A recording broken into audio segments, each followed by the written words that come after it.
The day has finally come that we're about to set the motor back in that 548D I bought out of Texas. Finally. I'm a very impatient person.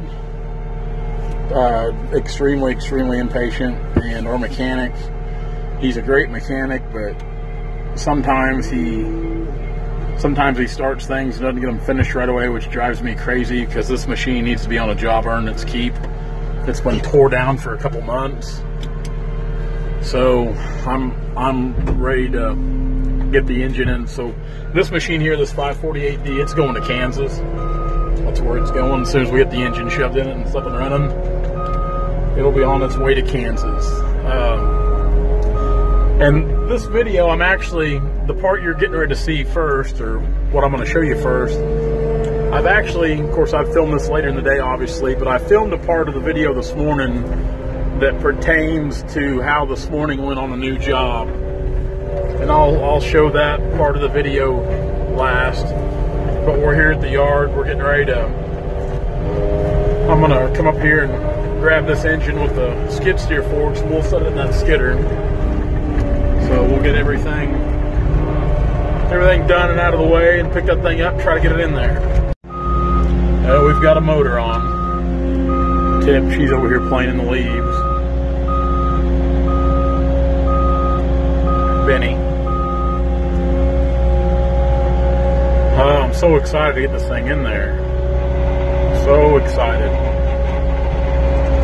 I'm ready to get this machine onto a job site and ready to start pulling wood with it.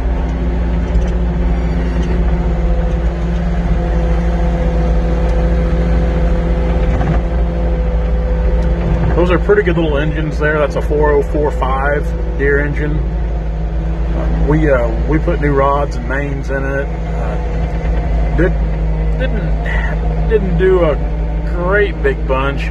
Really what had happened, somebody had rebuilt that thing not long ago, and the bad thing was they used the old rod bolts, which is a no-no, and that's where the problem spawned from. So we got all three grapple skidders here on the yard right now. We'll start moving equipment out this weekend. Like I said, later in this video, you'll kind of hear the what went on this morning about my big mistake on a job. So, but we'll wait till Benny gets out here and we'll try to get that thing shoved in there. Of course, it's got those 28Ls on there. Gosh, I wish I didn't have those 28Ls. I wish I had some 23 ones or even some 18.4s. Really, it wouldn't bother me to have 18.4s on that skidder. It honestly wouldn't. 23 ones would be ideal, though. It's probably not where I'd want to keep my head hanging right there, but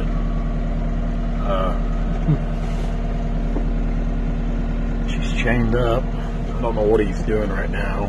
Something. He's a mechanic, I'm not. So Benny's worked on our logging equipment for, I mean, ever since before I come along. You know, he's been my dad's mechanic for years. He's pretty good mechanic. He's pretty sharp on this old mechanical stuff. Ag tractors, construction equipment. He's a heck of a mechanic. He really is. He's just a mountain of knowledge. That's all he's ever done his whole life's mechanic.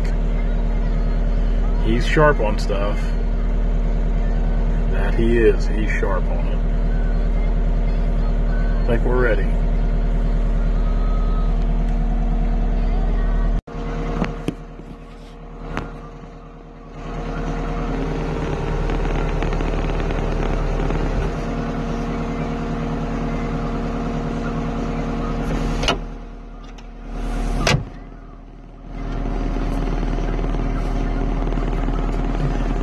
These things always seem to come out easier than they go in.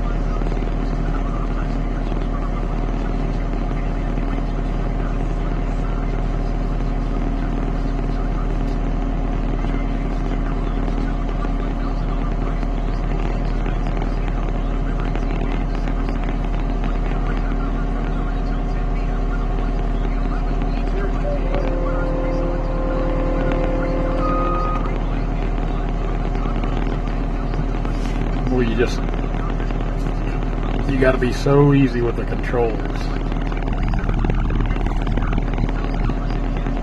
Movement's always so minimal.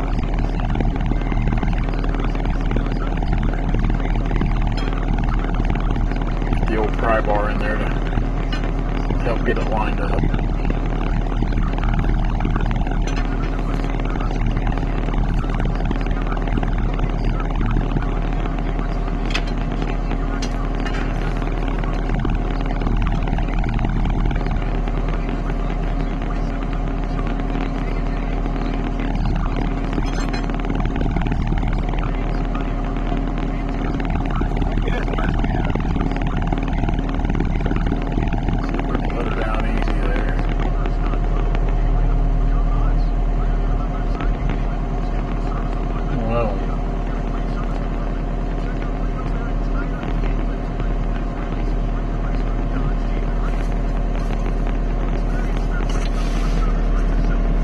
Sitting on something, it looks like, or appears to be.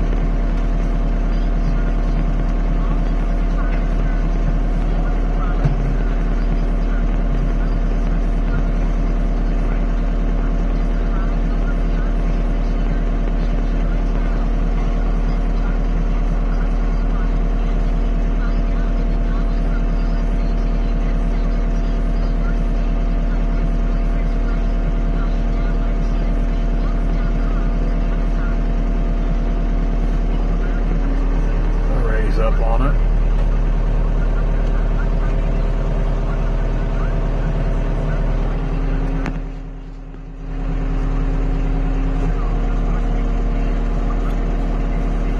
Of course, the phone, it's not wanting to stay in place when we do any of this. But why would it? Why would it?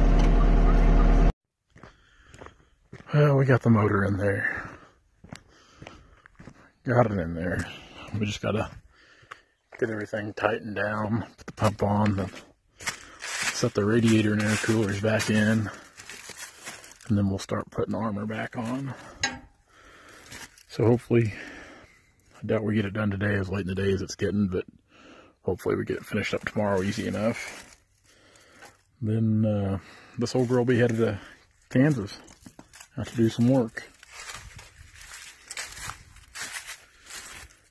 Sure wish I had some 23s. If anybody's wanting a set of 28Ls with some decent rubber, I know a guy that's got some.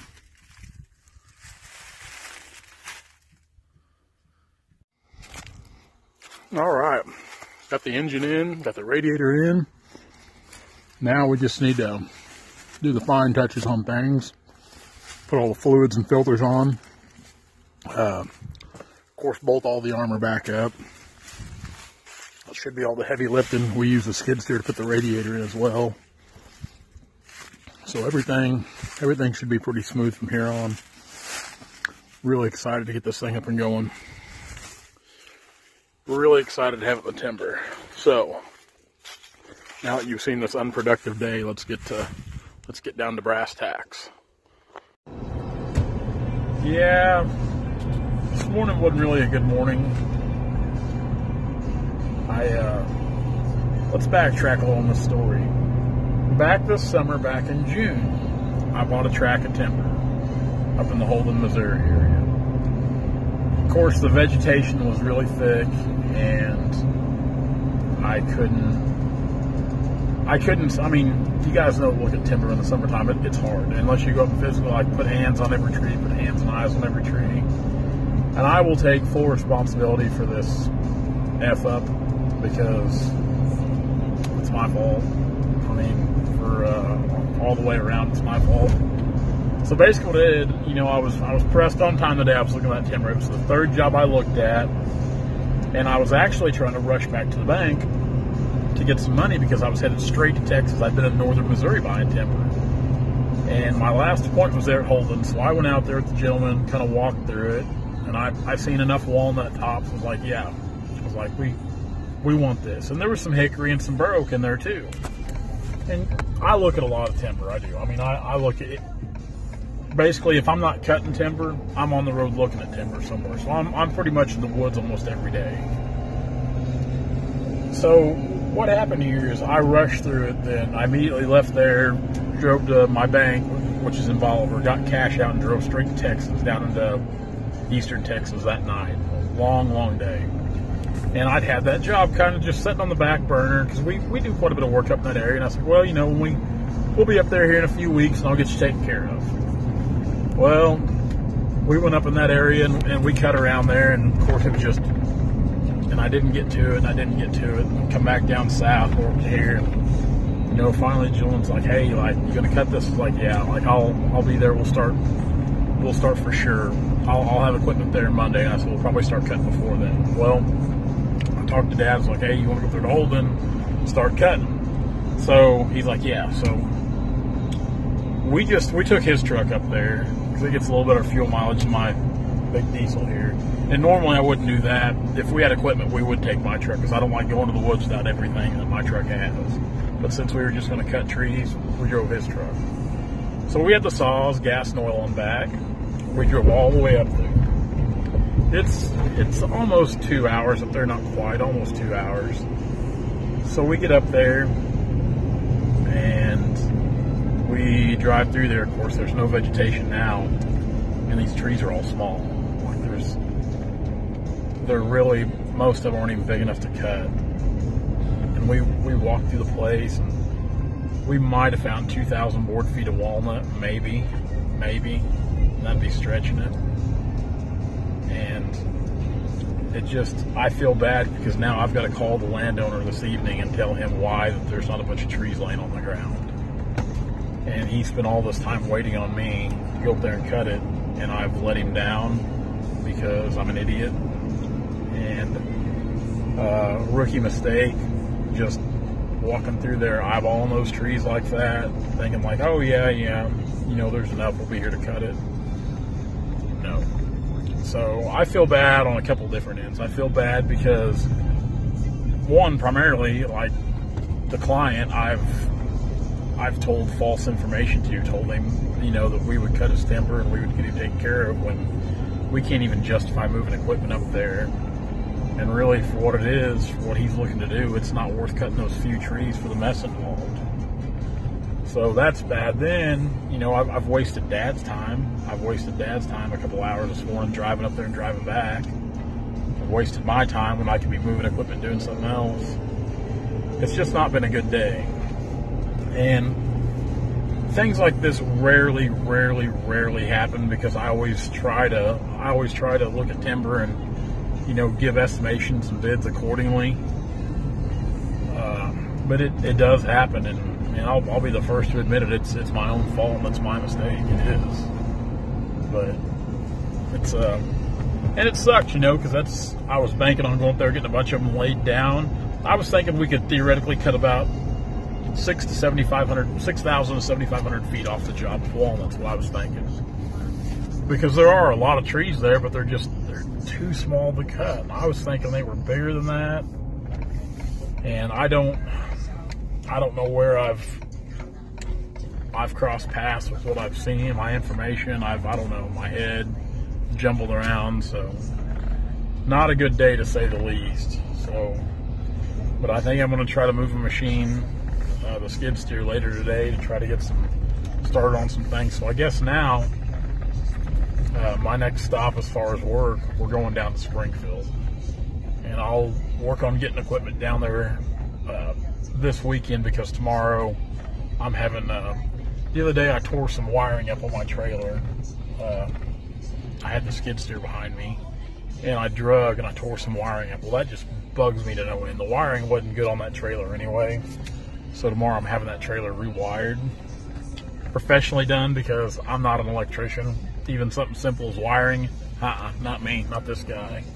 I'm no good at it. Luckily, I've got good friends that are. So a buddy of mine's got a shop in Stockton, and he does a lot of work to my vehicles to keep the maintenance up on them. So I'm going to drop my trailer off with him tomorrow. He's going to get it all wired up, so we'll be ready to move equipment this weekend, which it's not a very far haul. Turn that radio down there. It's not a very far haul, and it'll be a good job for next week. It shouldn't take but maybe 3 or 4 days total. and it's a big bunch of oak and some cherry. Just big diameter, big oak trees, the kind I like to cut when I buy oak. So that's what's on the agenda right now. Dad, he was on his way. He's been trying to buy some walnut trees all week, so that's what he's doing right now, is going to buy walnut trees. I don't know. The rest of the day might be pretty slow.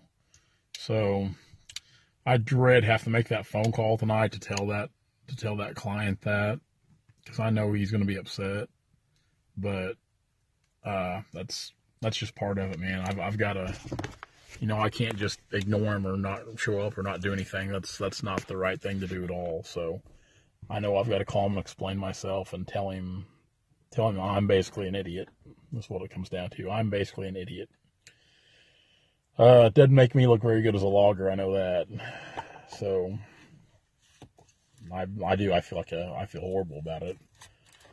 So I've got that going on tonight. I guess we'll try to get some iron moved here in a bit. We'll go do that. Try to at least get something done today.